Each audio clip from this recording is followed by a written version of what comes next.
우리에게 주시는 하나님의 말씀 역대하 6장 12절부터 14절까지 읽겠습니다.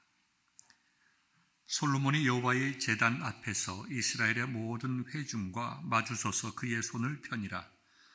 솔로몬이 일찍이 노수로 대를 만들었으니 길이가 5규빗이요 너비가 5규빗이요 높이가 3규빗이라. 뜰 가운데에 두었더니 그가 그 위에 서서 이스라엘의 모든 회중 앞에서 무릎을 꿇고 하늘을 향하여 손을 펴고 이르되, 이스라엘의 하나님 여호와여, 천지에 주와 같은 신이 없나이다. 주께서는 온 마음으로 주의 앞에서 행하는 주의 종들에게 언약을 지키시고 은혜를 베푸시나이다. 하나님의 말씀입니다. 아멘. 오늘 본문의 내용은 솔로몬이 성전을 완공한 후에 하나님의 궤를 성전에 안치시키고 나서 이제 하나님 앞에 기도하는 기도의 내용입니다. 실질적으로 기도의 내용은 14절부터 6장 마지막까지인 42절까지입니다. 굉장히 이제 내용이 긴데요.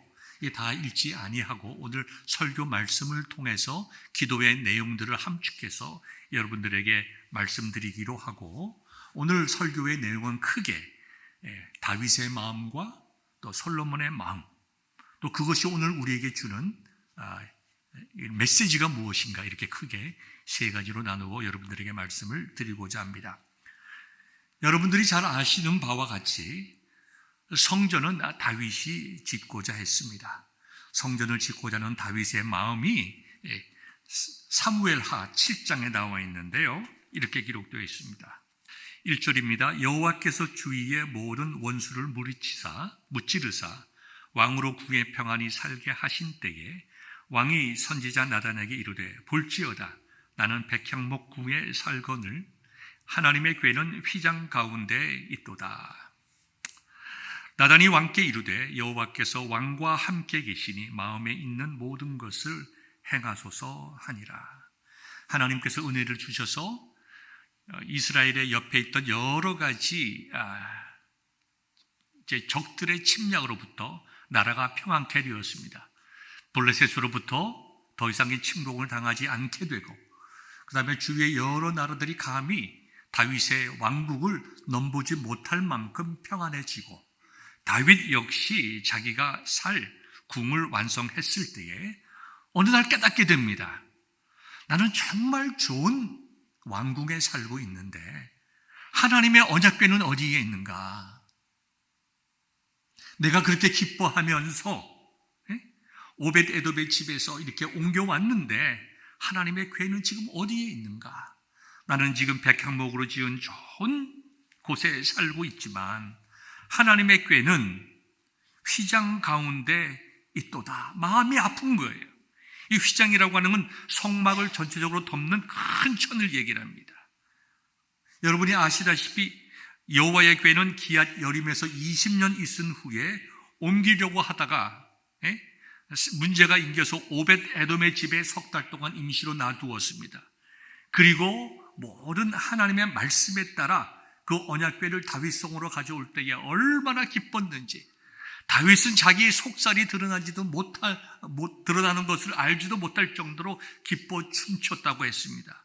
그런데 정신없이 나라를 다스리다 보니까 그 언약궤가 어디에 있는가? 무슨 말일까요? 다윗은 하나님을 사모하는 마음이 있었다는 것입니다. 나와 함께 하셨던 하나님, 나를 모든 어려움 속에서 구원해 주셨던 그 하나님, 나에게 소망을 주셨던 그 하나님, 하나님의 언약궤를 찾기 시작했습니다. 여러분들에게도 하나님을 사모하는 마음이 있기를 바랍니다. 내가 살다 보니까 하나님을 잊고 살 때도 많이 있었고, 내가 여러 가지 어려웠을 때에 하나님께 간절히 기도했는데, 내가 이제 평안히 살게 되었는데 내 신앙은 지금 어디에 있는가? 내 관심은 어디에 있는가? 내가 지금 무엇을 쫓아가고 있는가? 다시 한번 한 해를 마지막으로 보내는 이 12월 달에 여러분의 마음이 하나님을 향하여 있기를 간절히 소망합니다. 다윗은 이와 같이 하나님을 사모하는 마음으로 성전을 짓기를 원하셨는데 하나님께서 그것을 막으셨습니다. 역대상 17장과 역대상 22장을 보면 그 모든 것들이 잘 기록이 되어 있는데요. 하나님께서는 내가 너무나 많은 피를 흘렸기 때문에 내 이름을 위하여 성전을 건축하지 못하리라, 이렇게 말씀하셨습니다. 역대상 22장 8절인데요. 여호와의 말씀이 내게 임하여 이르시되 너는 피를 심히 많이 흘렸고 크게 전쟁하였느니라. 내가 내 앞에서 땅에 피를 많이 흘렸은즉 내 이름을 위하여 성전을 건축하지 못하리라. 어떻게 보면 참 마음이 아프죠. 내가 하나님을 위하여 이러한 계획을 가지고 있는데 하나님께서 막으시는구나. 나는 정말 나라와 민족을 위해서 이렇게 피 흘리며 싸웠는데 하나님께서 나를 거부하시는구나, 이렇게 생각할 수도 있었을 텐데 다윗은 그렇지 않았습니다. 다윗은 하나님께서 자기에게 명령하신 대로 성전 건축을 준비했다고 하였습니다. 하나님께서는 성전 건축을 막으셨지만 굉장히 중요한 약속을 해주십니다. 너로부터 한 아이가 태어날 것이다. 아들이 태어날 것이다. 내가 그의 이름을 솔로몬이라고 할 것이다. 이는 내가 그의 생전에 평안과 안일함을 이스라엘에게 줄 것입니다. 내가 그 이름을 위하여 성전을 건축할지라. 그는 내 아들이 되고 나는 그의 아버지가 되어 그 나라 왕위를 이스라엘 위에 굳게 세워 영원까지 이르게 하리라, 이렇게 말씀하셨습니다. 하나님께서 다윗에게 성전 건축은 허락하지 아니했지만 그 아들을 통해서 성전 건축을 허락하시고 그 아들을 강하게 붙잡으셔서 평안을 주시고 그 다음에 왕위를 굳건하게 해 주시겠다고 약속하셨어요. 두 가지를 우리가 깨달을 수가 있습니다. 다윗은 전쟁에 나가서 피를 많이 흘렸기 때문에 성전을 건축하지 못한다고 하는데 참 뜻이 무엇인가? 하나님께서는 성전의 의미를 우리로 하여금 다시 한번 깨닫게 하십니다. 성전은 화목의 장소입니다. 죄악된 인간이 하나님 앞에 나아가서 회개하고 용서함 받고 새로운 정말 말씀을 통하여 은혜와 복을 누리는 것이 바로 성전입니다. 하나님께서는 온 우주 만물에 계시지만 하나님께서 모세의 시대에 광야에서 성막을 만드시라고 명령하시고 그 성막 앞으로 나오는 이스라엘 백성들을 만나셨어요. 만나시고 그들에게 말씀하셨어요. 그들은 제사를 통해서 하나님 앞에 그들의 죄를 회개하고 하나님을 기쁘게 하시고 영광을 돌렸습니다. 그들이 하나님 앞에 예배할 때에, 제사 드릴 때에 하나님께서 그들을 용서하시고 그들을 회복시키시고 그들에게 복을 주셨습니다. 이것이 성막이요, 이것이 성전의 의미입니다. 그러니 성전의 핵심적인 의미는 하나님을 만나 죄를 용서받고 다시 화목하게 되고 하나님의 은혜와 복을 누리는 하나님과 만남의 장소, 평화의 장소, 위로와 회복의 장소입니다. 그렇기 때문에 많은 전쟁을 통해서 피를 흘린 다윗의 일생과 성전의 개념이 맞지 않기 때문에 하나님께서 그의 아들을 통하여 성전을 건축하게 하시고 그 이름을 솔로몬이라고 하셨다. 여러분, 솔로몬이라고 하는 이름의 그 어원이 뭡니까? 피스예요. 샬롬, 솔로몬, 다 같은 평안을 상징하는 그 의미를 가지고 있습니다. 하나님께서 그 아들의 이름을 미리 정해 주셨어요. 솔로몬이다. 그리고 이 자는 나의 사랑을 받은 자다. 그래서 여디디아라는 또 다른 이름도 지어 주셨습니다. 얼마나 귀합니까? 아버지는 성전을 준비하고 아들은 그 성전을 이제 짓게 되었습니다. 다윗은 성전을 짓지 못했지만 그가 잘 기도하며 준비했을 것입니다. 그리고 아들 때에 가서 그 기도와 준비가 정말 아름답게 완성되는 것을 보게 됩니다. 사랑하는 성도 여러분, 다윗 같은 아버지 될 수 있기를 바라고 솔로몬과 같은 아들들 양육해 나가기를 주님의 이름으로 축원합니다. 아버지가 다윗 같을 때에 아들이 솔로몬 같이 되게 되는 거죠. 특별히 아버지가 하나님께 소망을 두고 하나님을 사랑하는 귀한 예배의 자의 모습을 보일 때에 자녀들이 따라가는 거예요. 다윗 같은 아버지, 솔로몬 같은 아들들이 있는 가정이 참으로 복된 가정 아닙니까? 그리고 내 기도가 내 당대에선 이루어지지 않는다 하더라도 헛되지 아니하고 내 자녀의 대에 가서 반드시 이루어질 것을 믿고 다윗과 같은 마음으로 성전 건축을 위하여 기도하는 저와 여러분 될 수 있기를 간절히 원합니다. 여기 성전 건축을 위해서 기도한다라고 하는 것은 하나님의 나라를 위해서 기도하는 것과 동일한 마음입니다. 지금부터 약 보름 전인데요. 정확히 제가 날짜를 기억합니다. 11월 14일 날 4일이에요. 저녁 한 8시쯤 됐는데 제 셀폰에 전화가 왔습니다. 이렇게 보니까 발신자가 대한민국으로 되어 있어요. 대한민국. 이거 한국 전화구나. 0180 이렇게 나가는 것 같아요. 그래서 제가 받았습니다. 여보세요? 한 40대 정도의 여성의 음성이 들립니다. 좀 떨리는 음성이에요. 박덕은 목사님이십니까? 베들교회 박덕은 목사님이십니까? 예, 제가 베들교회 박덕은입니다. 말씀을 들었더니 우시기 시작하는 거예요. 그러면서 말씀하세요. 제가 누구누구의 딸입니다. 제가 그 우심을 좀 흐느끼면서 하시는 목소리라서 제가 음성을 잘 못 들었어요. 어느 분의 손녀란 말씀입니까? 손녀라고 그래요. 그러니까 자세히 들어보니까 제가 아는 이 지역에 있는 이 모 장로님의 따님이에요. 저희 손녀예요. 그래서 그분이 얘기하는 게 그거예요. 최근에 저희 할아버지가 외할아버지가 돌아가셨다는 거예요. 그래서 저 잘 몰랐거든요. 근데 이름을 들어보니까 누군지 알 것 같아요. 아주 오래, 한 20년 전에 저에게 계시던 장로님이신데, 이제 이웃교회로 옮기셔서 거기에서 이제 신앙생활 하시다가 최근에 주님 품에 안기셨어요. 그래서 제가 물어봤습니다. 혹시 그 부인 되시는 권사님께서 먼저 천국까지 않으셨나요? 맞다는 거예요.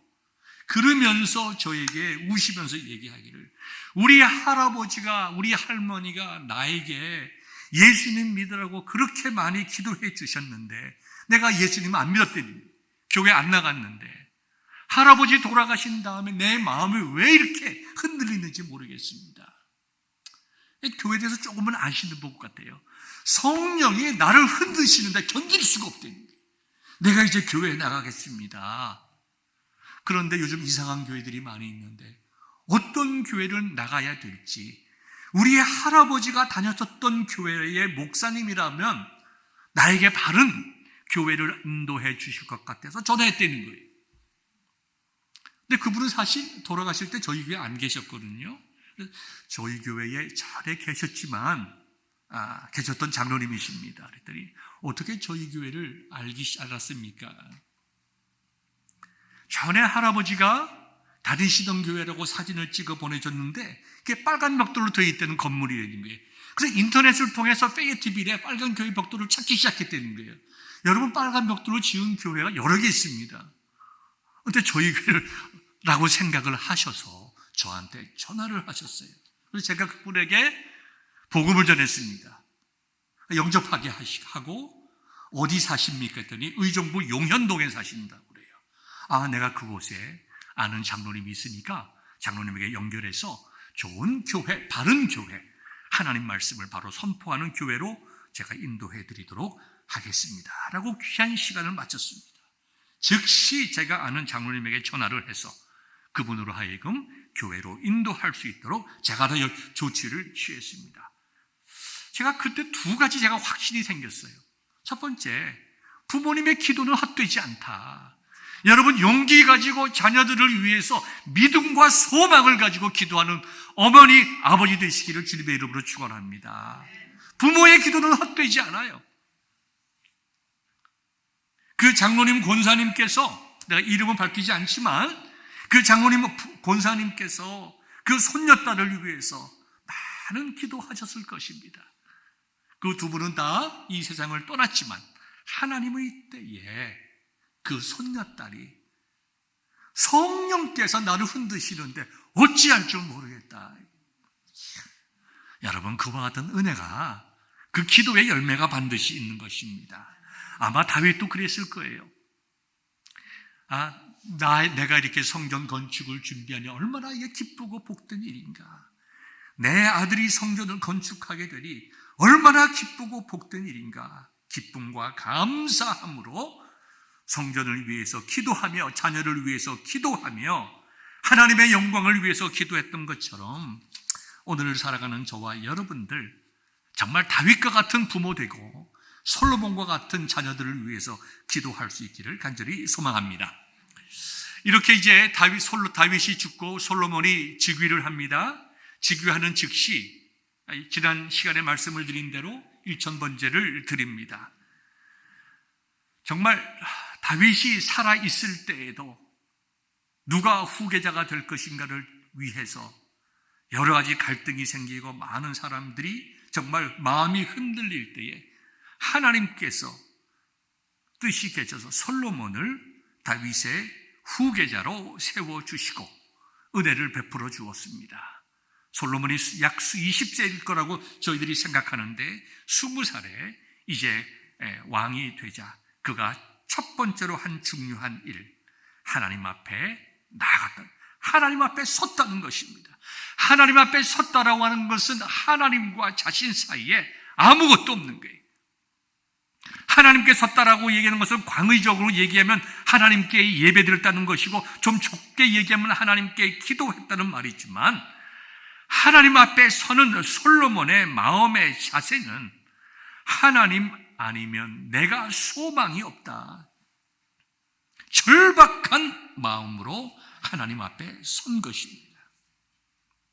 하나님께서 나와 함께 하시고 하나님께서 나에게 은혜를 주셔야 내가 이 나라를 잘 다스릴 수 있을 터인데, 하나님 앞에 서 있는 자신을 볼 때에 참으로 자신의 죄악된 모습, 연약한 모습, 여러 가지 허물이 드러나서 그가 하나님 앞에 용서받는 용서의 확신,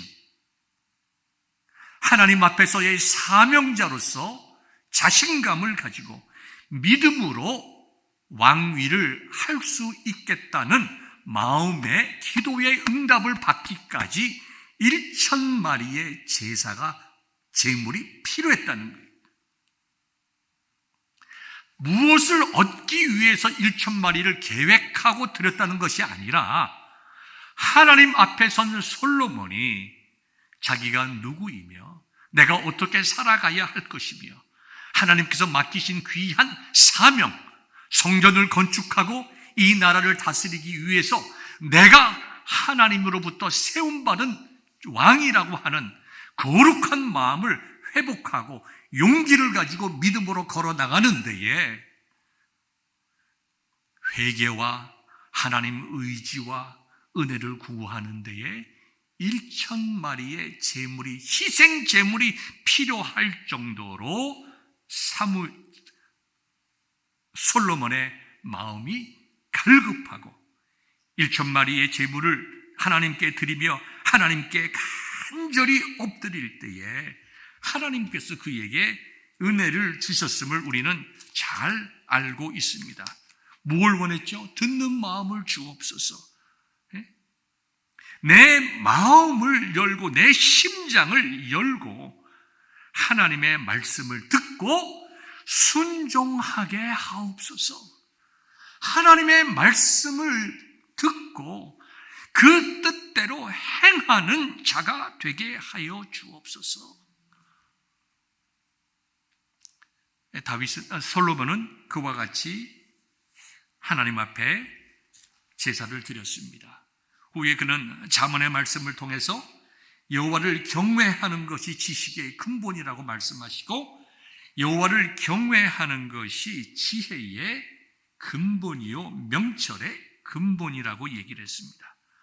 하나님의 우리의 마음을 열고 내 심장을 열듯이 하나님의 말씀을 듣고 그 말씀대로 하나님을 경외하는 것이 우리가 이 세상을 살아가는 것뿐만 아니라 하나님의 관계에 있어서 참으로 바른 관계를 가질 수 있는 지혜와 지식의 근본이 된다는 것입니다. 사랑하는 성도 여러분, 우리도 인생 가운데에 솔로몬처럼 하나님 앞에 설 수 있기를 바랍니다. 우리는 하나님 앞에 서야 될 이유들이 너무너무나 많이 있습니다. 한 번뿐만 아니라 우리가 조용하게 하나님의 말씀을 묵상하면서 때로는 기도하면서 내 머리로 하나님을 믿는 것이 아니라 내 말로 하나님을 믿는 것이 아니라 내가 하나님 앞에 서야 그것이 바른 믿음으로 이어질 수 있음을 기억할 수 있기를 바랍니다. 하나님 앞에 서세요. 다른 말로 하면 어떻게 쉽게 얘기할 수 있겠습니까? 무릎을 꿇고 하나님 말씀을 읽으시고 그 하나님의 말씀을 정말 내 생활 속에 적용하기 위해서 기도하시고 주의 전에 나와서 기도하여 하나님 이 어려운 상황 속에서 내가 어떻게 해야 되겠습니까? 하나님 말씀하여 주옵소서. 주의 종이 듣겠나이다. 1,000마리의 희생 번제를 드린 것처럼 내가 하나님의 음성을 듣기 위해서 간절한 마음으로 한 번, 두 번, 세 번이 아니라 하루 이틀이 아니라 내 일생의 목표를 삼아놓고 주여 말씀하여 주옵소서. 내 아버지 다윗이 하나님의 길을 행했을 때에 하나님께서 은혜 베풀어 주신 것처럼 나도 하나님의 말씀, 하나님의 길로 행하게 하여 주옵소서. 솔로몬의 마음이 우리의 마음이 될 때에 그때 우리는 하나님을 만나게 되고 하나님을 통하여 우리가 누구인가를 깨닫게 되고 내가 얼마나 놀라운 하나님의 은혜 가운데 구원받은 자가 됨을 깨달을 때에 그때부터 진짜로 하나님 믿는 자, 구원받은 자, 진리 가운데 거하는 자가 될 줄 믿습니다.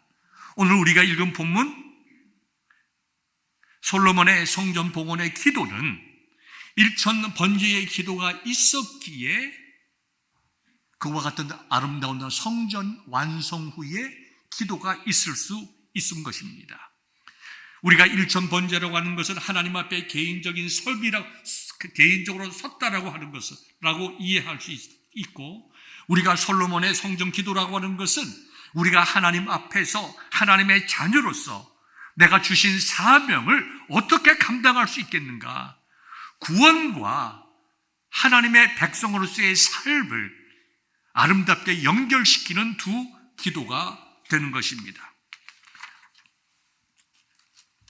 성전을 이렇게 이제 완성하고 하나님의 궤를 옮기는데요, 하나님의 궤를 옮길 때에 정말 많은 찬양과 그 다음에 하나님의 앞에 제사 드림이 있었습니다. 그런데 우리 성경을 보면 제사를 이제 성전으로 하나님의 언약궤를 성전으로 옮길 때에 보니까 그 언약궤 안에 십계명에 기록된 두 돌판밖에 없었다고 기록을 하고 있습니다.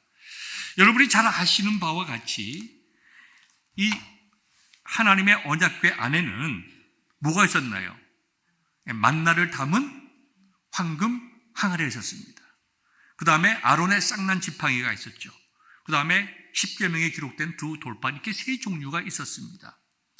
이 아론의 만나가 담긴 이 금 항아리라고 하는 것은 하나님께서 이스라엘 백성들을 40년 동안 광야에서 먹이신 것을 이야기를 하죠. 하나님의 은혜 주심과 채워 주심을 백성들이 알고 기억하라고 만나를 담은 금 항아리를 언약궤 아래 두었습니다. 아론의 쌍난 지팡이는 하나님의 정말 주권을 상징하죠. 하나님께서 하나님의 주권적인 선택과 그 권위를 상징하는 것이죠. 내가 너희를 부르고 그 하나님의 자녀로 만드신 하나님의 절대적인 주권을 상징하는 것입니다. 그 다음에 세 번째, 이 십계명이라고 하는 것은 하나님의 약속, 언약을 상징하는 거죠. 그런데 어찌 되었는지 만나를 담았던 황금 항아리는 보이지 않고 쌍난 지팡이도 보이지 않고 십계명에 기록된 두 돌판만 있어서 그 돌판만 있는 언약궤를 예루살렘 그 솔로몬 성전에 안착이 되었다고 성전은 기록하고 있습니다. 성경학자들은 왜 이렇게 두 종류의 그 내용물이 사라졌는지 알 수가 없습니다. 기록도 없고 우리가 추측할 뿐입니다.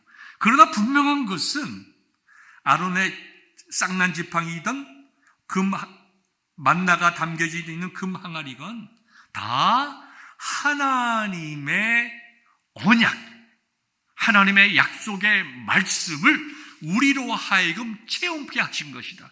다시 말씀드려서 이 세 가지의 내용물 중에 가장 중요하고 근본적인 것은 우리를 향하신 하나님의 약속의 말씀이었다. 그렇기 때문에 우리는 하나님께서 우리를 은혜를 베풀어 주시고 우리를 보호하시는 것, 우리를 향하신 선택과 우리를 향하신 하나님의 권위 다 중요하고 귀한 것이지만 가장 근본적으로 이 하나님의 권위와 은혜와 공급하신 이 모든 것은 우리 자신들이 판단할 내용이 아니라 오직 하나님의 약속의 말씀에 근거해서 하나님의 은혜가 무엇인지 우리가 규정하고 하나님의 주권이 무엇인지 규정하고 하나님의 사랑이 무엇인지 규정할 수 있도록 사람의 생각이나 시대 정신이 아니라 하나님의 말씀만으로 모든 것을 판단할 수 있도록 마지막에 하나님께서 언약의 말씀을 기록한 두 돌비를 남겨두었다고 우리는 생각해서 알 수가 있습니다. 우리의 신앙의 핵심이 무엇이죠? 우리가 은혜 받는 것도 중요하고 내가 복 받는 것도 중요하고 병 낫는 것도 중요하고 내 자녀들이 잘 되는 것도 중요해서 기도하는 것이 마땅하고 옳지만 우리 신앙의 핵심의 내용은 그거 아니에요. 우리 신앙의 핵심은 하나님의 말씀이 우리의 신앙과 생활의 유일한 기준이라는 것을 깨닫고 그 말씀대로 살아가는 거예요. 그 말씀대로 살아가는 것이 우리 신앙의 핵심이에요. 하나님께서 우리에게 특별한 의미를 주셨다고 믿어집니다. 그 후에 이제 오늘 본문에 있는 말씀대로 솔로몬의 기도가 나와 있는데요. 긴 기도의 내용이기 때문에 다 말씀드리지 아니하고 14절의 말씀 보겠습니다. 이스라엘의 하나님 여호와여 천지에 주와 같은 신이 없나이다. 신앙 고백으로부터 시작을 합니다. 하나님께 기도할 때에 내 기도를 들으시는 하나님이 어떤 분이신가? 내 필요를 채워주시는 분이신가? 내 원하는 것을 그때그때 갖다 주시는 분이신가? 요술방망이처럼 그런 분이신가? 솔로몬은 이렇게 신앙 고백을 합니다. 우리의 하나님께서는 온 우주 만물을 창조하신 하나님이십니다. 온 천지에 하나님 같은 분이 없으십니다. 하나님만이 유일하신 신이십니다. 그렇죠? 그리고 하나님만이 우리들에게 약속을 주시고, 즉 말씀을 주시고 신실하셔서 그 말씀을 지키시는 분이시고, 우리는 그 말씀에서 벗어날 때가 너무나 많이 있지만 우리는 죄인이지만 우리에게 은혜를 베푸사 우리를 향하신 하나님의 구원의 약속대로 우리를 인도하시는 바로 그 하나님이십니다. 내가 이 하나님께 내가 기도합니다. 우리가 예배 드릴 때 왜 신앙 고백합니까? 우리의 예배를 받으시는 분이 어떤 분이신지 분명한 고백이 있어야 되잖아요. 전능하사 천지를 만드신 하나님 아버지를 내가 믿사오며, 성부 하나님께 대한 고백이죠. 성자 예수님, 우리를 위하여 생명 주시고 부활하신 하나님, 지금 하나님과 함께 계시지만 다시 오실 예수님, 성자 하나님께 늘 우리가 예배드립니다. 우리로 하여금 구원의 계획을 이루시고 예수 그리스도를 믿게 하시고 우리로 하여금 믿음의 공동체를 주시고 하나님 앞으로 나아가게 하시는 성령 하나님, 우리의 예배를 받으시는 하나님께 대한 바른 믿음의 고백이 있어야 그 예배가 바로 되고 그 기도가 바로 되는 거예요. 그래서 우리는 예배를 드리면서 신앙 고백하는 것입니다. 솔로몬도 기도하면서 하나님께 대한 신앙 고백이 있었다는 것입니다. 그러면서 쭉 이어지는데요, 하나님을 찬양하는 내용이 있고 우리와 함께 주시기를 원하시고, 특별히 무슨 말씀이 있는가 하면, 우리는 죄인이지만, 우리가 죄를 지을 수밖에 없지만 하나님께서는 우리를 불쌍히 여기셔서 우리를 회복해 하여 주옵소서, 이렇게 기도를 하는 것입니다.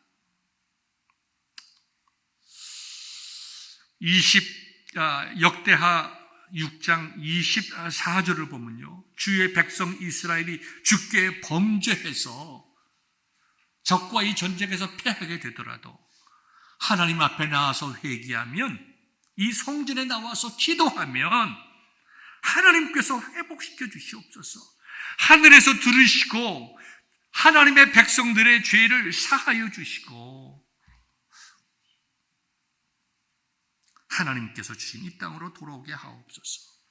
우리가 죄를 지어서 범죄해서 하나님께서 진노하사 이 땅에 비가 내리지 아니하고 하는 그런 같은 벌을 받을 때에 이 백성이 하나님의 전에 나와서 회개하면 하나님께서 용서하여 주시고 이 땅에 비를 내려 주옵소서.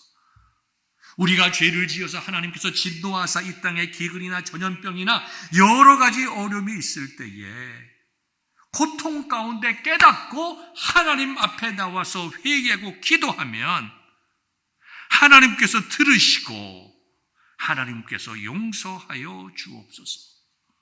이 기도의 핵심이 연약한 인간에 대한 이해와, 그럼에도 불구하고 그 인간들을, 하나님의 백성들을 버리지 아니하시고 사랑하시는 하나님의 신실하신 언약에 대해서 솔로몬은 기도하고 있는 것입니다. 정말 놀라운 것은요, 솔로몬이 기도하는데요, 이방인들을 위해서 기도합니다. 역대하 6장 32절 33절인데 여러분들이 읽어드리겠습니다. 주의 백성 이스라엘에 속하지 않은 이방인에게 대하여도 그들이 주의 큰 이름과 능한 손과 표심판을 위하여 먼 지방에서 와서 이 성전을 향하여 기도하거든 주는 계신 곳 하늘에서 들으시고 모든 이방인이 주께 부르짖는 대로 이루사 땅의 만민이 주의 이름을 알고 주의 백성 이스라엘처럼 경외하게 하시오며 또 내가 건축한 이 성전을 주의 이름으로 일컫는 줄을 알게 하옵소서. 성령께서 솔로몬의 마음을 감동시켜줘서 구원이라고 하는 것은 혈통적인 이스라엘 백성들에게만 있는 것이 아니라 성령의 은혜로 말미암아, 역사하심으로 말미암아 하나님을 믿고 섬기며 예배하는 자들에게 하나님의 구원의 은혜가 임한다고 하는 것을 그는 이렇게 기도를 통해서 선포하게 되었다는 것입니다. 일천번제를 통하여 하나님 앞에 바로 섰을 때에, 그가 하나님 앞에서 자신의 존재를 바로 깨달았을 때에 이제 성전 완성과 감사의 기도를 드리면서 하나님의 은혜 받은 자들이 어떻게 살아야 할 것인가, 구원받은 자들이 어떻게 살아야 하는가, 그것은 성전 중심의 생활, 하나님의 중심의 생활, 비록 죄를 지었다고 하더라도 하나님의 약속의 말씀, 언약궤 안에 기록된, 돌판에 기록된 하나님의 언약의 말씀을 붙잡고 하나님 앞에 회개하고 회복되어 이스라엘 백성들 뿐만 아니라 온 세상에 하나님의 거룩하심을 선포하고 구원하시는 하나님을 선포할 수 있도록 기도했다고 하는 것입니다.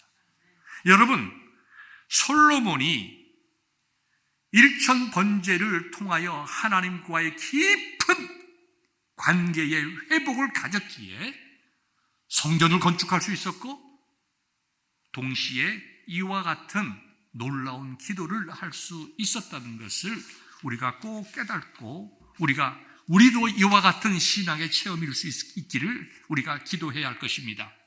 지난 11월 21일 중앙일보의 오피니언란에 백성호의 현문우답에이라고 하는 그 컬럼이 있습니다. 여러분들도 아마 많이 한국신문을 보시는 분들은 읽으셨을 거예요.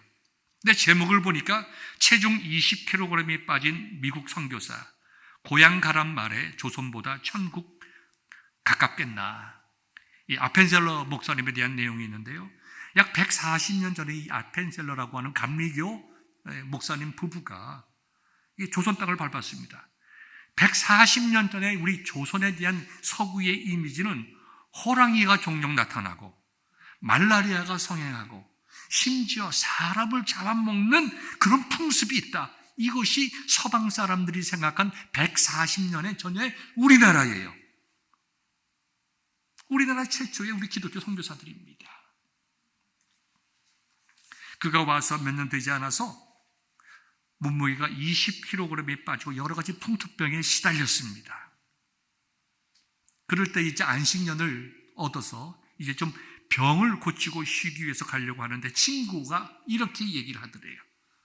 이제 선교 많이 했으니까 여기서 나랑 같이 목회하자. 미국에서 목회하자. 그럴 때에 아펜셀러가 참 좋지 않은 환경 속에서도 나는 조선으로 돌아가겠다고 이야기를 하면서 이렇게 얘기를 되는 거예요.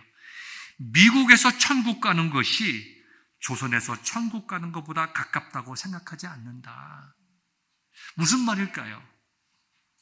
어디에 있든지 다 소명자의 삶이라고 하는 것은 하나님 나라를 바라보고 가는 것인데 하나님께서 나에게 맡기신 소명의 삶, 나는 일반 목회자로 부름받은 자가 아니라 선교사로 부름받았으니까 내가 미국에서 목회하면 더 좋은 환경에서 편안한 생활 속에서 목회할 수 있겠지만 그래서 내가 큰 일을 한다고 해서 더 정말 가깝게 천국에 가까워지는 것이 아니라 내가 정말 조선으로 돌아가서 나에게 맡겨진 사명을 감당하시는 것이 그것이 정말로 천국 가는 길이다. 이렇게 대답했다는 거예요.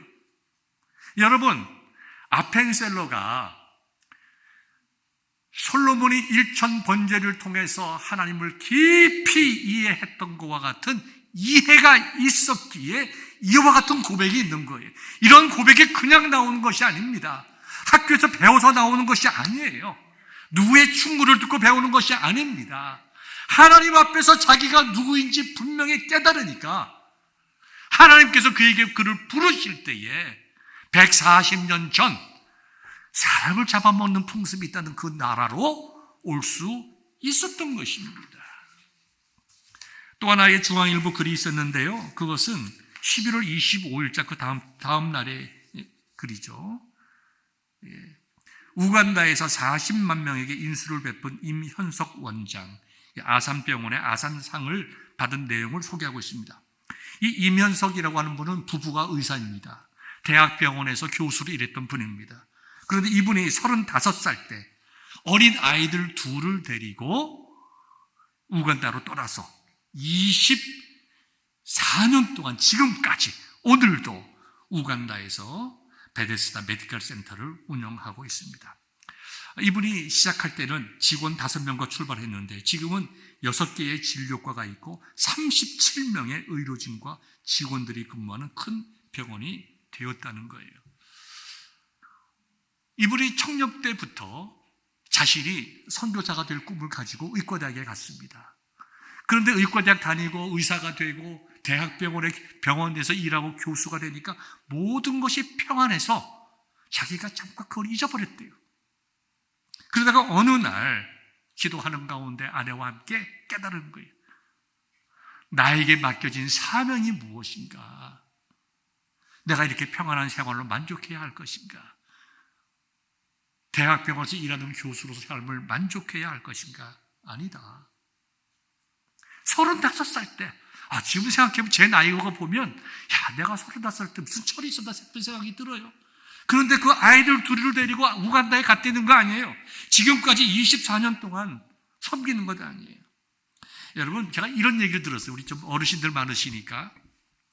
이런 컬럼을 봤어요.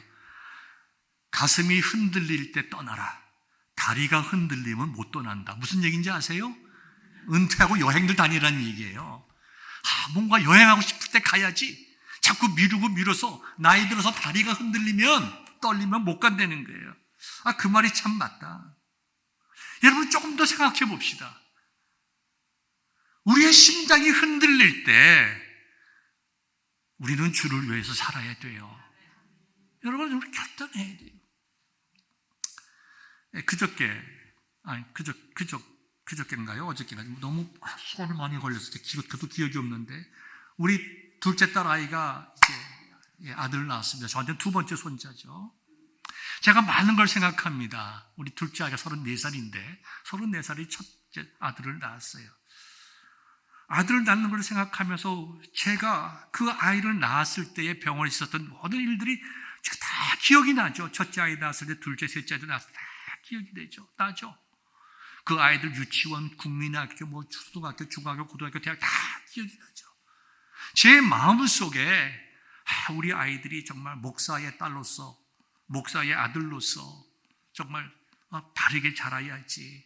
교인 아이들에게 교회의 덕이 되어야지. 말썽 일으키지 말아야지. 목사의 자녀들이 정말 엇나가는 아이들이 많은데 그렇게 엇나가지 말아야지. 정말 노심초사하면서 정말 지나치게 과방어하면서 아주 무섭게 아이들을 길렀습니다. 빨리 대학을 졸업하고 직장도 다니고 나중에 하나님 일을 위해서 큰 일을 해야지. 믿음의 가정을 이루고 부부가 또 자녀를 낳고 교회의 좋은 일꾼이 되어야지. 늘 그렇게 기도했어요. 지금도 기도합니다. 여러분들도 그렇게 기도할 거예요. 근데요, 제가 우리 둘째 딸 아이가 아이를 낳았다는 얘기를 들으면 내 마음에 너무 아쉬운 게 있어요. 아마 한국 부모들 똑같을 거예요. 좋은 대학 가서 빨리 4년 안에 졸업하고 좋은 직장 가지고 그 다음에 주를 위해서 살아야 된다. 이게 우선순위가 항상 자녀들에 대한 우선순위가 물론 하나님 믿는 신앙이지만 좋은 대학교 가고 좋은 직업 갖고 좋은 배우자 만나서 결혼하고 그 다음에 믿음의 가정을 이루어서 예수님 잘 믿으라. 여러분, 기도하는 내용은 좋지만 이미 대학을 갈 때부터 우리가 컨트롤할 수가 없다는 건 여러분 아시잖아요. 아쉬운 게 뭐냐? 아이들이 대학교 다닐 때 1년씩 선교지에 좀 보낼 걸. 아마 제가 우리 아이들이 대학 다닐 때 그 생각 못했을 거고, 우리 아이들이 선교지 가고 싶다, 1년 가고 싶다고 하면 내가 아마 말렸을 것 같아요. 야, 대학 중간 끝난 다음에 가야지. 어떻게 가겠냐. 일단 대학 졸업한 다음에. 대학 졸업하고 아버지, 나 선교지 가고 싶어요. 1년 동안. 직장 잡아놓고 일단 좀 결혼하고. 목사인 저도 아마 그랬을 거예요. 쉽게 결단 내리지 못했을 거예요. 그런데 많은 시간이 지나고 보니까 우리 옛날 말이 이런 말 있잖아요. 뭐가 중요한디? 4년 만에 대학 마치는 게 그렇게 중요한디? 아니면 하나님 앞에 자신의 1년을 들여서 내가 어떻게 살아야 할 건가를 깨닫는 것이 중요한 것입니까? 여러분, 뭐가 중요합니까? 부모로서. 아이들이 대학에서 얼마나 많이 헤매요. 직장에서 얼마나 많이 헤매고, 자녀들이 결혼 생활을 통해서 얼마나 많이 헤매고, 그들이 다니는 교회가 1세 교회와 같이 아무리 2세 교회로 하더라도 똑같은 문제들이 얼마나 많아요. 어제도 우리 큰딸아이가 자기가 다녔던 달라스의 교회가 풍지박산 났다고 저한테 어떻게 했으면 좋겠냐고 기도 부탁을 하는 걸 제가 어저께 들었어요. 똑같아요. 그런데 우리들의 자녀들이 정말 가슴 뛸 때, 깨끗한 마음을 가진 청년일 때 선교지에 가든지 봉사활동을 하든지 정말 온전하게 그리스도의 마음으로 섬길 수 있는 기회가 그들에게 주어졌다면 그들의 삶이 하나님 앞에서 바로 서게 되고 정말 은혜 깨닫게 되고, 내가 어떤 일을 하든지, 내가 직장을 다니든지 학교 선생님이 되든지 법과대학에 가든지 의사가 되든지 뭘 하든지 내가 서 있는 자리에서 어떻게 하는 삶을 살아야 될 것인가? 그와 같은 기회를 얻을 수 있을 가능성이 너무나 큰데 내가 비록 목사임에도 그와 같은 것을 하지 못했구나. 참 마음이 아프더라. 선교지 좀 보내자고 그러면 부모님들, 한인 부모님들 걱정해요. 혹시 제가 핵가닥 해가지고 선교사 된다고 어떡하나. 어디 부흥회 좀 가자고 그러면 아이고 얘가 핵가닥 해가지고 목사 된다고 어떡하나. 걱정해서 못 보내는 부모님들 계세요. 걱정하지 말아요. 여러분들의 자녀가 아니더라도 우리들의 자녀가 아니더라도 주를 위해 헌신된 자녀들이 너무나 많이 있어요. 문제는 뭔가? 내 자식들이 하나님 앞에서 바르게 살아가기 원한다면 우리가 자녀들에게 솔로몬의 일천번제처럼 강제적으로라도 우리가 그런 기회를 만들어 줘야 돼요. 기도할 수 있는 기회를 줘야 돼요. 그래서 그들이 깨닫고 하나님 앞에서 솔로몬의 성정 기도처럼 하나님 내가 이러이러한 삶을 살겠사오니 하나님 나를 지켜주시고 은혜를 베풀어 주옵소서.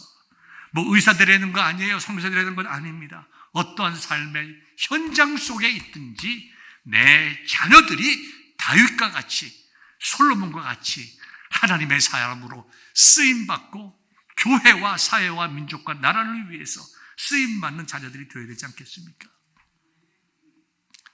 말씀 맺겠습니다. 다윗 같은 아버지, 어머니, 부모님, 솔로몬과 같은 자녀들을 생산해 나가는 믿음의 가정 되시기를 주님의 이름으로 축원합니다. 우리 부모님들이 먼저 하나님 앞에 설 수 있기를 축원합니다. 일천번제의 마음으로 주님 앞에 설 수 있기를 바랍니다. 우리 자녀들이 그런 자리에 설 수 있도록 기도하고 기회를 주고 은혜를 사모할 수 있기를 바랍니다. 우리들은 다윗처럼 우리들은 하고 싶은 것, 해야 할 건 많이 못했지만 우리의 기도를 통해서 우리 자녀들의 제너레이션에 가서 정말 이 나라의 대통령이 나오고 이 나라의 좋은 법관들이 나오고 좋은 목사님들이, 선교사님들이 나오고 기업인들이 나오고 정말 한국의 좋은 기독교 정신을 가진 후손들이 하나님 앞에 서서 솔로몬과 같은 기도를 할 수 있도록 우리 부모가 자녀들을 위해서 하나님 앞에 서서 기도하는 축복이 있기를 주님의 이름으로 축원합니다. 기도하겠습니다.